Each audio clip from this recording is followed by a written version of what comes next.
Welcome back everyone. Today's job is to make this look a bit like this. So I've got a brand new frame and a fork, brand new wheels, big box of GRX bits and pieces. So let's make it look like a gravel bike.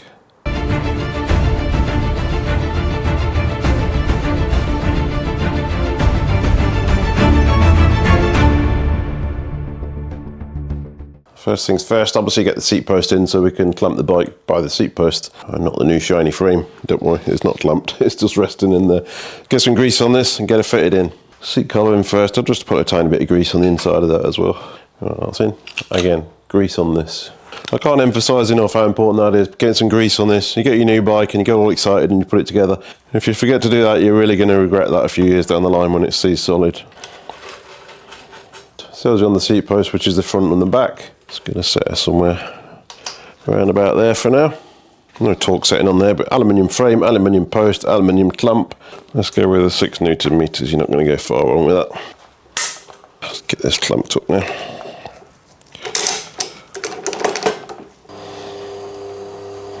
So it is a brand new frame, but the first thing we need to do is face off this bottom bracket shell because there's so much paint there we can't fit the bottom bracket directly onto that, and it's just not going to sit properly at all. So we need to face this side and the other side, and then we can start putting it together with all new shiny GRX. Let's do this bit first.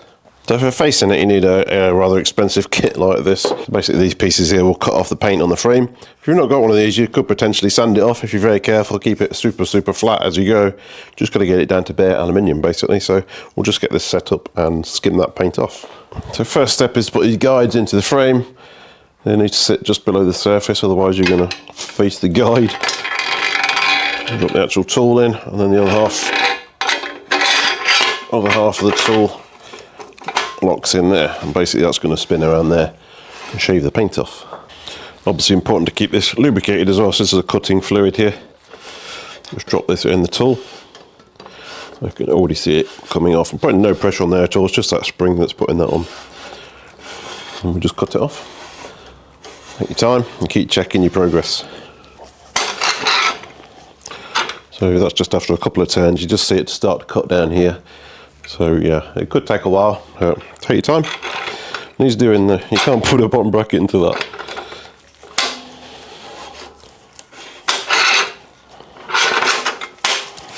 Get in there.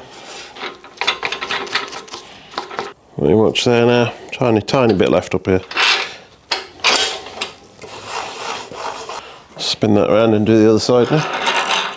Right, so that's that done. I can start to run hoses now. The rear brake hose goes through here, actually. It doesn't go through the bottom bracket shell. It's got a separate little partition kind of thing which goes underneath there, so we don't need to worry about interfering with the actual bottom bracket itself. So we're ready to continue. So with that done, I can put the fork in now and see what the steerer looks like. It's about 6 foot too long at the moment, so we'll drop that in. This fork does need a race, so the supply one with that. A bit of grease on here, and this will just get fitted onto there with a race fitting tool. So I'm just going for a dry run. The bearing is in here, the race is fitted, it goes in there, top bearing there, compression, a little washer, and then this nut here is a very tight fit because there's an O-ring in here, so just get some grease in there, sort of slide over the steerer, slide that on, this huge steerer, that goes on much easier now with some grease, lock that up there basically. Clearly we're going to need to cut some of this off, so I'll put some carbon spacers on here for now. Well, that should be more than enough for a customer, so you can have any combination he wants there, above or below the stem. Need one bolt on this stem, yeah. Like that. That's the front, it's upside down, but it doesn't make any difference. So with the spacers on and the stem on, compress it down by hand basically, so you're taking any major slack out of the system, so that will be pretty much as it's fitted. And we need to put a mark on here and then cut 3mm below that, and then we can reinstall it all with some grease, and then the customer has the flexibility of moving these spacers above or below the stem, so you've got basically that's the highest position, and you can take them all out if you want, and obviously have a massive bit sticking up, but you can cut that off later. But while it gets used to the bike, we'll have some slack here so we can actually fine tune it later. You don't want it any more than that really, because it's just going to look ridiculous. Plus if you're having it up here sort of thing, then clearly the bike's too small for you in the first place. So I think that'll be enough compromises. I'm just going to take a picture of it and just ask him first before I do make the cut, because he's not here at the moment. Alright, so the customer's fine with that, so we're just going to mark that up and get that cut. This is not the cut line, we are going to cut below this line. A lot of these parts he's given me they're not brand new, they're sort of removed from new bikes, so they're not in packaging, but they are brand new. Kind of new fitted and then removed when I guess someone bought a bike and upgraded it straight away. So it's kind of a budget build, but there's some really good stuff in here. Right, now we can pull this fork back out and get it cut. Make sure it's clamped, get it wet because it's carbon, you don't want dust flying everywhere. Put a mask on and get it cut. I'm going to be in the way here, so I'm going to have to move you out of the way. I think I can't see what I'm doing.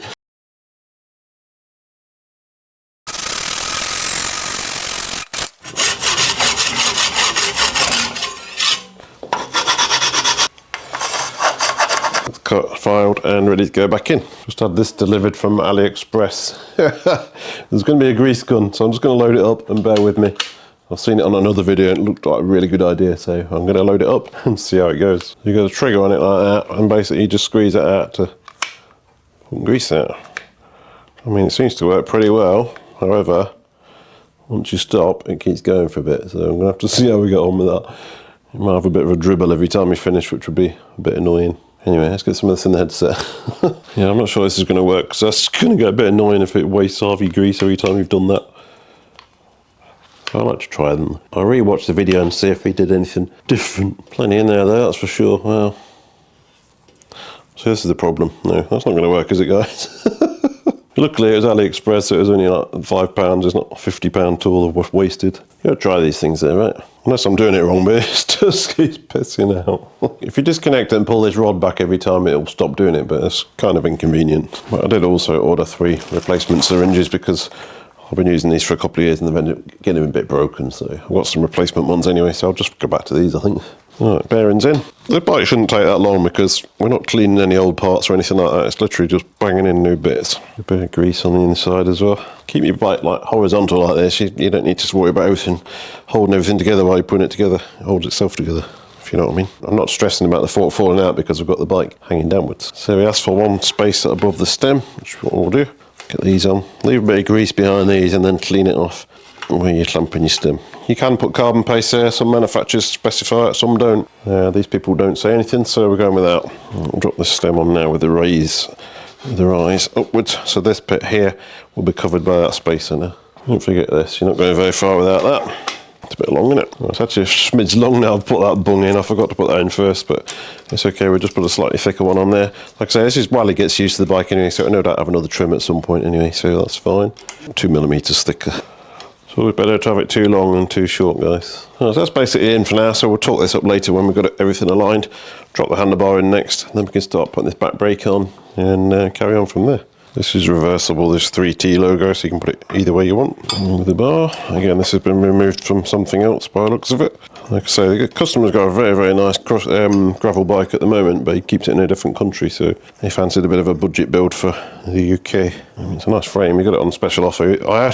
He almost ended up buying one of the C-book ones from AliExpress. He was just about to pull the trigger and this came up on special offer. It's a nice frame, just a lot of paint on the bottom bracket.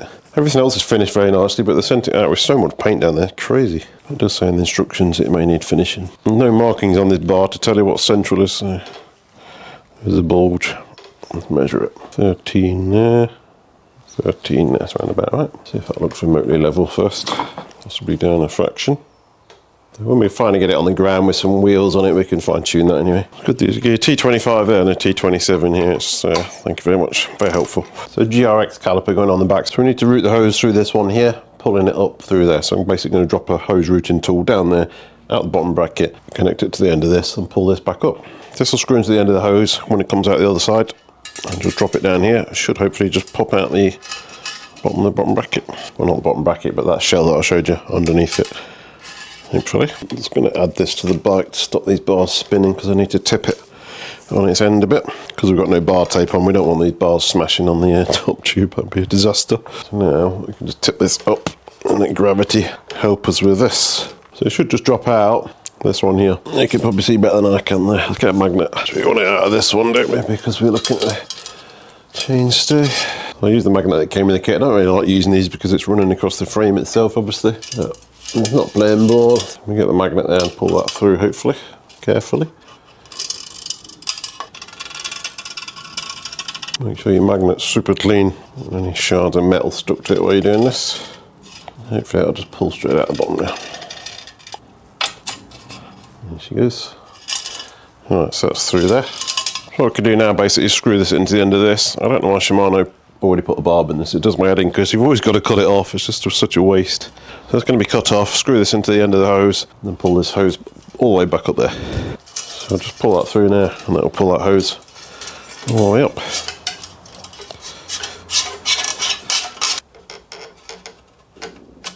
Like that. Then we're going to do the same with the rear derailleur cable. That goes on the other side. Put this is the rear brake cable, so it will sit offset from the frame there to stop any rubbing. So the brake mounts are already faced off really nicely from the factory. We do need a spacer because we're running on 160mm rotors, so I'll just grab that and it will sit there. So mount that onto the caliper first. There's two little countersunk holes and bolts for this. Make sure this hose goes on the inside of the chainstay, so it'll sit there like that basically. And there's a mount there and a mount on the inside for it to screw into like that.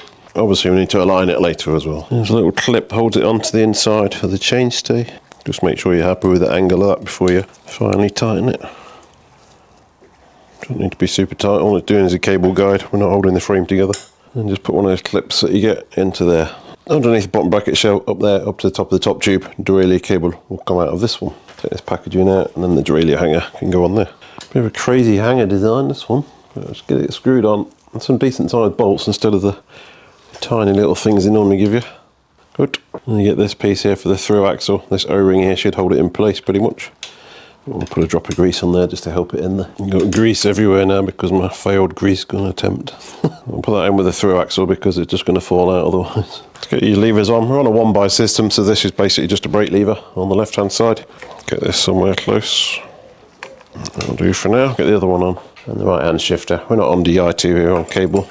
Most people will rejoice with that.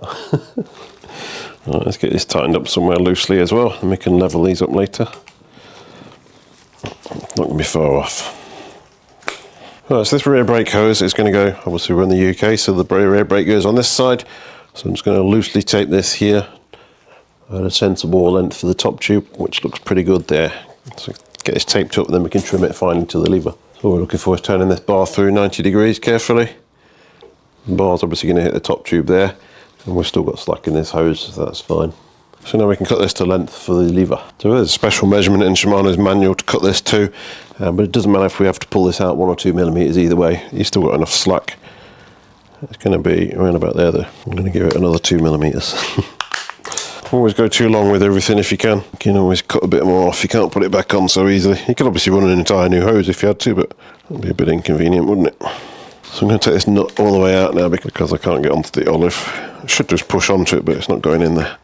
So this hose will bottom all the way down there, like that, and tape to the rest of the bar. So that was a good guess, wasn't it?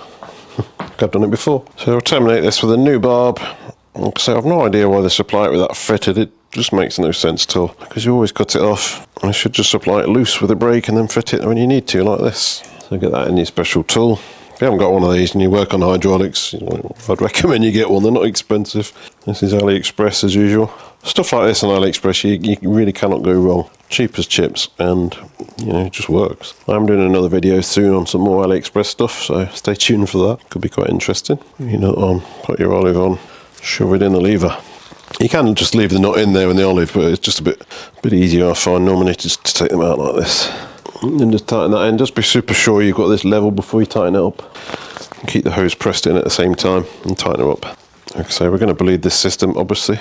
That's the back one on. This front caliper on next. Comes with an adapter already on this. Somebody asked me before about this bracket. There's an arrow here that says for 140. If you turn it over here, arrow for 160 or 180. So depending on what disc you're putting on, you would swap this spacer over either way. Screw this in. No hose supplied with this one, so good job I've got plenty.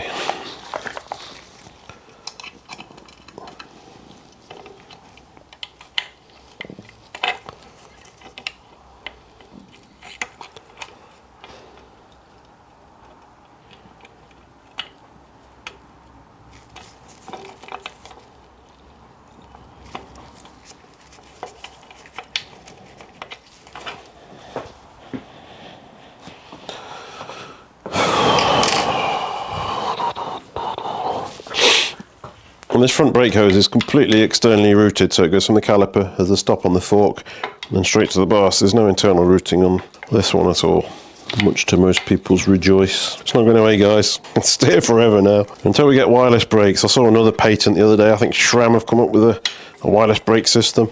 Still in patented, obviously they've not released it yet, but it's definitely coming. I think Magura and SRAM have had a go at it now. It's just the fail safe, obviously, is the thing they've got to get right if it does fail. The latest SRAM one basically puts the brake on slowly, doesn't just slam it shut. It's coming though. Imagine how easy headsets will be then. Wireless gears and brakes. It'll be back to the 3-minute headset job, finally. 30 metres of hose, so I've got a little bit spare. This is BH90. I'll tell you what, they can invent wireless brakes, but they can't invent a hose reel that just pulls out like it's supposed to. Oh my god, it does reading every time. Gear cables, brake hoses, everything is supposed to just pull out there smoothly. It just binds up, you have to take the whole box apart and then it never goes back together right. Oh, should be plenty long enough, so I'm just going to terminate this end for the caliper, connect that up and back up to the lever, same as the other side, so you're not missing anything there. The clips I give you are a bit tight, so I've got these that I've actually 3D printed, which are a bit more space, so I'm going to try this one. That's on. So I'm just going to bleed these brakes now before we do anything else while the bike's sort of manoeuvrable. So just get to these bleed ports on top of the lever. Just access this bleed port here.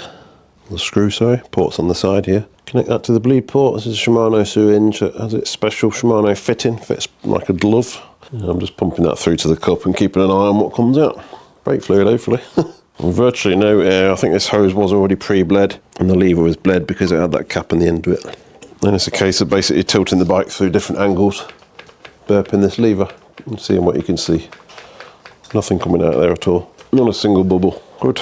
Alright, let's do the same on the front and then we can look at routing this. I'm going to run this gear cable now, so this is obviously going to go from the lever. It's going to go down to the port on the other side of the frame, through the down tube, out the back of the chainstay. Let's do that. 30 metres of housing, so I'm going to have to just roughly guess on this one. It's going to be too long, but it's better be too long than too short. I'm just going to see if I can just get this to push up and be somewhere near there to pick it out. Being a bit optimistic here, I'll be honest, but you never know. And I'll be able to see it from here, whether or not I'll be able to get it or not. I can see it, there you go, it's there. So with a bit of luck, I can just be able to prod it through and grab it with a pick. Why would you come out there? I don't want you out there. It came out the smaller one on the other side where I really didn't want it. And you couldn't have got it through there if you tried. Hey, there you go. Enough jigging around, you'll get it through. There you go. So they give you 3 different versions of these here, basically. So this will be if you use a cable, use this as a cable stop, and then you'd run an inner cable. You'd use that one there as a cable stop. I want to run a full housing all the way to the derailleur, so we're going to use this one here. And that'll just bolt through there then, basically. So that's pretty straightforward. And you could run this on the other side of the frame as well. There's so many ways of doing it, but generally doing it on this, it keeps the cable away from this head tube.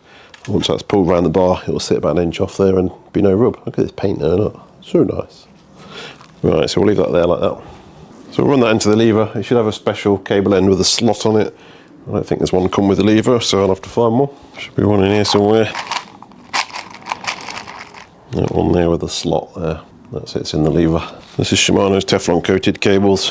They're pretty good when they're new, but once they wear, they're a bit gum up the cables because all this stuff frays up a bit and then not quite so good.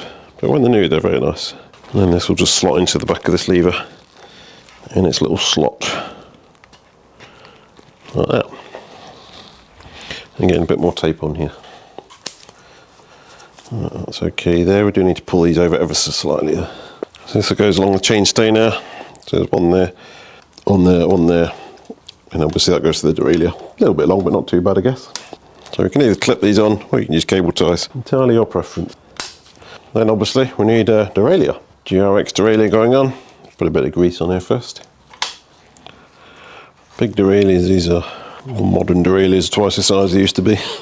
So we are a bit long, as suspected. Like I say, we're only a few inches out, that's not too bad. So I'll measure that up, cut that. Make sure you pull this out before you cut it though. Well, so I'm just putting that inner through from the lever. Enough to clear that bit there, and then thread it back through. That should be enough. I'm still on my 2-pre's, still impressed with these things. Brilliant. There'll be a set of hose and cable cutters for sale soon. Don't need them anymore. Well, I do really. Alright, then just push that back through. Pull that through and make sure this locates back into its little pocket in the lever. There's a little groove it sits in. Not like that, obviously. Push it down with a pick, it'll just locate itself. Pull it now. There you go, that's in there. Right, so there's no point connecting this up yet because we've not set the limit screws, so you might need to adjust the cable after you've done that. I'll just get an end cap on here first. I'm just going to use a metal one on here, make sure it fits first, because some of them don't. And through there. Okay, so it'll be fine there. So we'll connect this up in a minute. Bottom bracket, chain set next, and then we can look at putting the wheels in, putting the chain on, and we can set the gears. Let's get some grease in here, obviously. Brand new, shiny faced. Just a Shimano unit, threaded in. I think we've seen the demise of press fit now, haven't we? I don't think anybody manufactures a frame now with press fit. I don't have a problem with them, to be fair, but they had a pretty bad reputation, didn't they? Shiny GRX chain set, just a one by, like I say. Bit of grease on the axle first. That's good fit, isn't it? And you get all this free Shimano grease, just lives inside the axle. So I'm doing a video at the moment about 3D printed tools and stuff. So this is the one I normally use, it's a metal one obviously. But I printed basically a replica, 3D one. It actually looks alright, so I'm going to give this a go. And you'll see that as part of the main video as well. This will work, no problem, because there's no real torque added to this.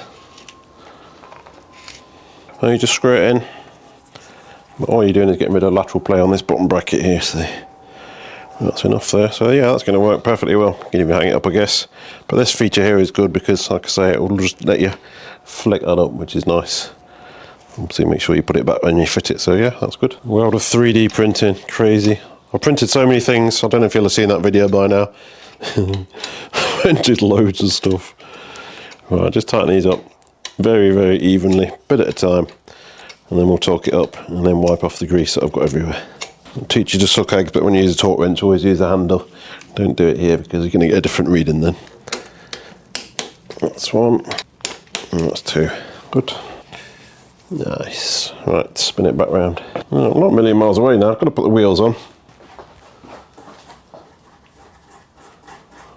Cat in a box, can't resist, can they?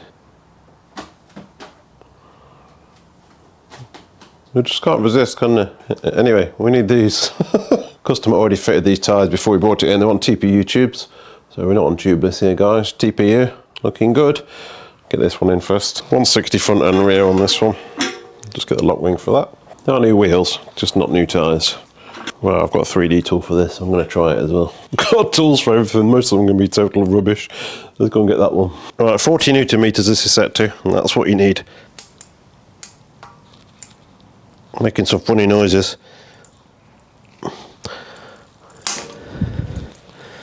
Not working. All that's done basically is shear that off there and get stuck to my torque wrench. I wasn't far off torque, to be fair. I mean, I've only just nipped that up ever so slightly more, so I probably had it on tight enough. It just failed before the torque wrench would register it. Back one on as well. They haven't supplied me with a lock ring, so I'll find one. So we've got a flip chip on here, so you can change the angle of this geometry. They did have a special name for it, but I can't remember what it was. Actually, I thought they were Hunt. They're actually DT Swiss. Very nice wheels. Right, need to set that caliper as well, obviously, at some point. Let's get this cassette on now. 12-speed micro spline on this one. Anybody else done any 3D printing for Bike Shop? Like I say, I'm doing a video at the moment. I've printed all sorts of stuff out.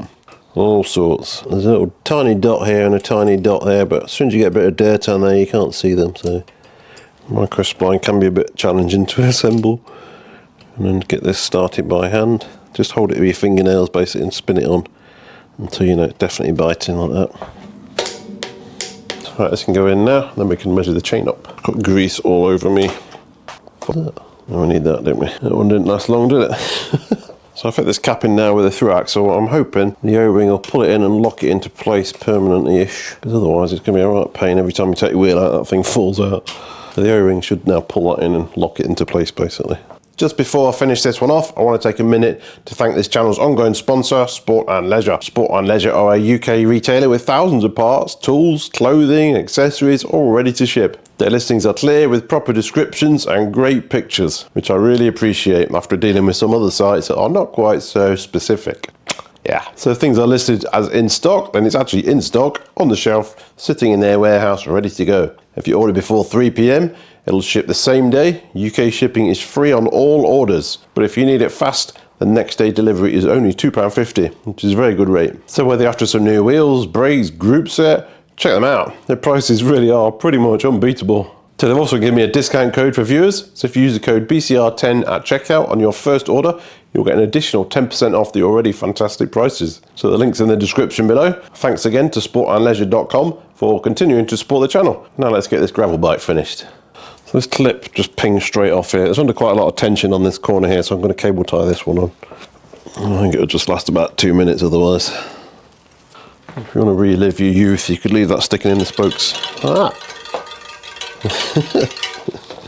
You used to put bread bag tags, remember them? I don't know if that was a UK only thing, but a while ago. Right, so now I can set these limit screws basically for the low gear and high gear. All I need to do basically go behind and make sure they line up with here and here. Bit difficult to get the camera in there unfortunately, but you know what I'm doing. So high needs to set directly below there, which it's not. Right, so that is directly. If you go sort of 1/10 of a millimetre past it, that can help as well. Don't go any more than that, but a fraction past is better than a fraction short. And then this one, not enough. And that's about there for that one as well. Ow. Right, so we can put this cable through now, and then we can measure the chain. Drop that cable through the pinch bolt. Not around the sprocket, it won't be good. So we know this high limit's set, and we know we're in the right gear, so we can reasonably confidently tighten this up. On a one-piece housing, so there's no real stops to bed in except for this one and the one in the lever. It's not going to be far off there. Right, let's see if that's doing anything. Yep.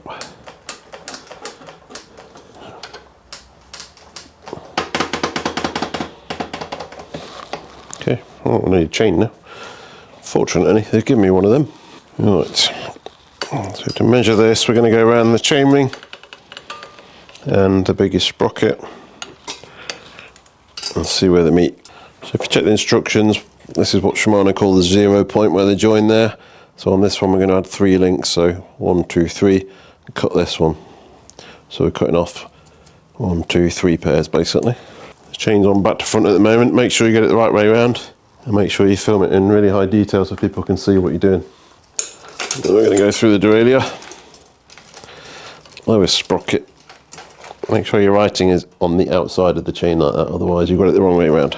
Through the derailleur, a very strong spring on this, and the clutch is not even on. Jeez, ow. Down here. And then get your link and join that up. Jesus. Oh. If you can do that by smacking your pedal, then well done. I'm going to cut this cable because it's about 6 foot too long at the moment. It's just going to end up in the spokes. Like that. I'm going through workshop pedal at the moment. I've got the SPDs to put on yet, but we'll do that in a minute. And we'll see if these gears are going to do anything. Brakes are rubbing because we've not set them up yet, but yeah. Alright, so I'm going to move this lever without pedalling again. All that'll do is settle in these 2 caps on the cable. And we'll release that. And go for a change. Almost up there, look at that. That just needs a few turns on here. That's up. And go back down, and then back up.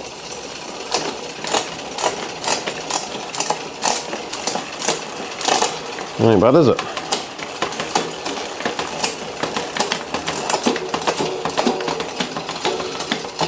Really nice that. I need to set the B tension, so there's a line on the back of this cage. I'll put a picture up because it's a bit hard to film it. You basically adjust the B tension there until you can see the bottom of the sprocket level with that line. It's very close. No. That's it. Didn't need much. So the gears are working very nicely. So we've got to look at centering the brakes now. I've got a little gadget I'm going to try with that one as well.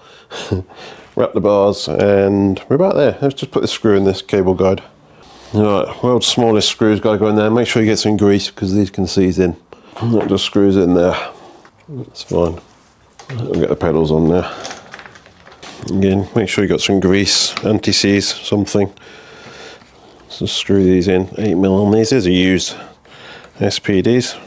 To be fair, SPDs pretty much last forever, I think. Such a nice paint job on this bike, really nice. It's going to look amazing in the sunshine. Pedals are on. Right, so next we need to centre these calipers, so we'll have them loose at the moment. So I've got another tool I want to try on this, it's going to be interesting. First of all, just need to take these pads back out quickly, but we need the wheel in.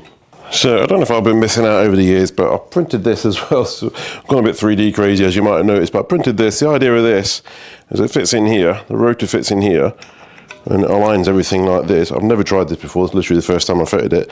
Aligns everything like this perfectly, and then you just tighten these up.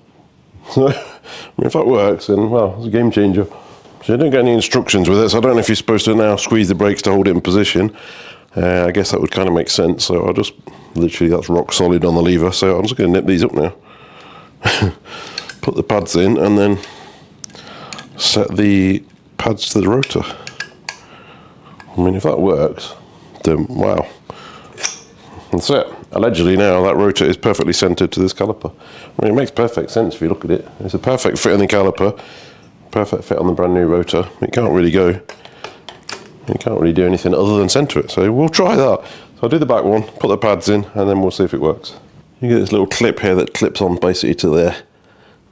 A bit of a safety device just in case it comes loose, but in reality most of them just fall off on you, but put it on. So I'm just going to put the pads back in now, squeeze the lever a few times to settle the pads in, and see if we're centered. So it can be a bit tricky to get this bolt in sometimes, so if you just get a smaller Allen key, push that through first, it gets everything lined up, and then it'll go straight in. If you've got older calipers with your steel bolts, I would always put some anti-seize on that thread. These black ones tend to be okay. Put that clip on the other side there. Alright, so now I'm going to do squeeze the lever several times to set these pads in and see if it rubs.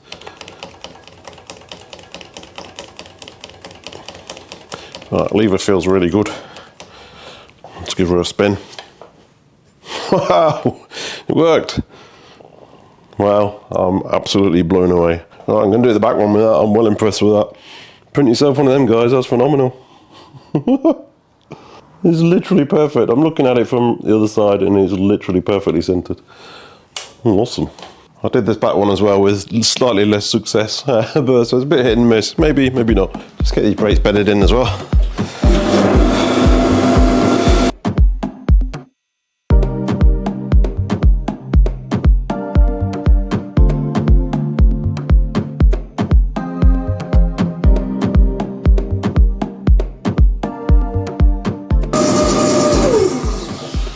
And in the back one.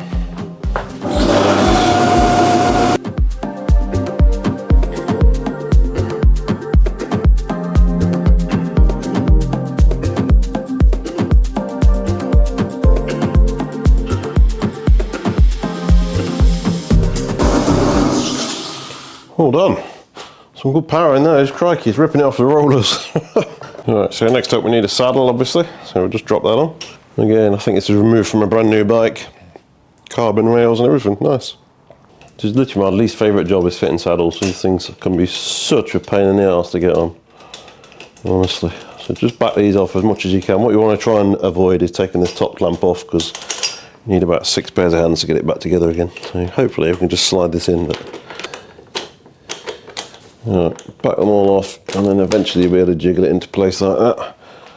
These are a pain, these are, and then just tighten these down evenly. We do need to roughly position this shortly. Customer's given me some measurements. I'm gonna get it level as well. Back this off, tighten this down, and that levels it up for you. And he's given me a measurement from here to the centre of the handlebar, so let's just check that. So he wants the tip of the seat to the centre of the handlebars to be 480. Let's see what we've got. We have got 460. 455, so the saddle needs to go back quite a bit really. I think there's enough adjustment on this saddle to do that. If not, you'll have to start looking at getting a laid back post. Right, let's try that. Oh, obviously you could change the length of the stem. There's about 470, but I don't really want to go much further back than that because you're coming off where it's designed to be clamped. So we'll leave it at that. Let the customer try it, and if need be, like, you can change the seat post to a more laid back one. Because that's as far back as that's going. I'm going to check the torque settings. Obviously there's one for the seat post, but these are carbon rails, so I'm going to see if the saddle manufacturer actually has their own torque rating for these carbon rails, because I don't want to crush these, so I'll just check that. Do need to adjust the height yet, so that may still change that dimension ever so slightly. They give you a bag of bolts here for bottle cages. There's many on this frame. There's a little port down here as well for DI2 that we're not using, so they'll give you a bung. Right, so they're all on now. I think personally I would have used black, but that's what they supply with the frame, but you can always upgrade, I guess, at a later date. So, right, what's next? Bar tape, lubricate the chain, I think we're about there. It's going to be a winter bike, so we're obviously going to put a wet lube on this, so just one link at a time. Final 3D gadget is this one here, which clips into your preload cap on your crank and puts a tape measure in the end of there, so you can set your saddle height. Obviously you don't need this, most seat posts have got markings on the back, or use a bit of tape or Sharpie pen. But hey, we'll give it a go. On this particular occasion, it's actually going to work pretty well. Clip it in there like that, get the slot level with your saddle. And then he's asked me for 685mm. I've just loosened this off because it was too high. And now we are on 690 there, down a smidge. I'd call that 685. Good. There's no torque setting written on this clamp, so we'll just go with the standard sort of 6 Nm. Everything's aluminium on this bike, so we're not too stressed about carbon, etc. That's on. It kind of works. So with that saddle height now set, we can just recheck this, and we're on about 465. So yeah, we're about 15mm short here. So like I say, you've got two choices: either a longer stem or a laid back seat post to go back a little bit. But just going to work with what we've got at the moment. So if the customer collects it and decides to change the seat post or the stem, I think he's more than capable of doing that, to be honest, than what he does on his other bikes. So yeah. So I'm going to check these levers are level now. So just going to whip this out and set this in here, and you just use your derailleur gauge. Takes 2 seconds. You could probably get a 3D printed one of these, I guess, but let's use this one. You just screw your derailleur gauge into that. This is made by BSC, but I think quite a few other people do them. Like that. Yes, you can use the spirit level, but if you've got the right tools, let's use them. And all you need to do is set this to the top of the hood on one side. Make sure you choose the same spot. Set your elastic band, tighten that up.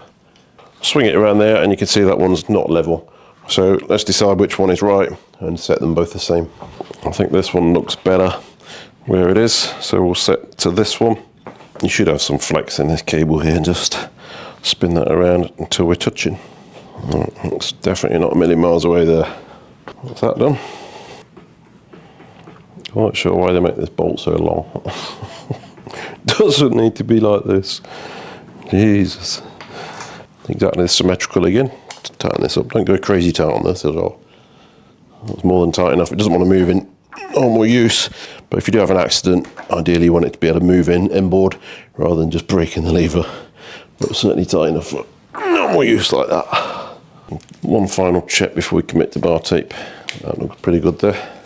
It's a nice flat level. Obviously you've got adjustment in the stem angle as well. Yeah, happy with that. Alright, let's just get these bars wrapped up there. So what have we got here? Customer supplied me this Chinelli cork tape black. Okay, just a very basic cork tape here. Tried to think how much this was because it's got a name on it. Exactly the same on AliExpress for about a pound, literally a pound. I know it's orange, but this is a very basic tape as well. This is literally 50p. You can get any colour you want. Right, let's get it wrapped up then. A very, very stretchy tape. Okay.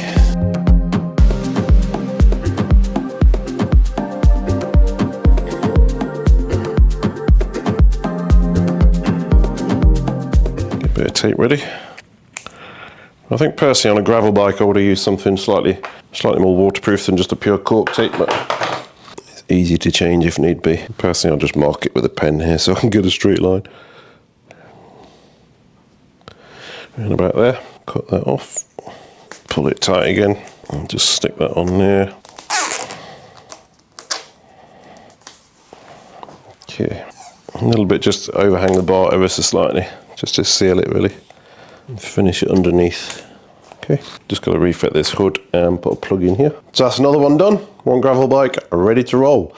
Pretty straightforward this one actually, being a one-by system as well. You've got no front gears to mess around with. Threaded bottom bracket. It's all pretty straightforward stuff. Hope you enjoyed the 3D gadgets along the way. Keep an eye out for the other video if it's not already dropped. I'm not sure when this one's going to come out. And if you did enjoy the content, then please consider hitting that subscribe button, share, like, hype, all that great stuff. Really does help the channel. Got a long way to go. 100,000 subscribers my target. Yeah, got a few to go yet, so you can really help me out by clicking that button. I know everybody asks you, but it makes a big difference. Anyway, enjoy the rest of your day, and thank you very much for watching.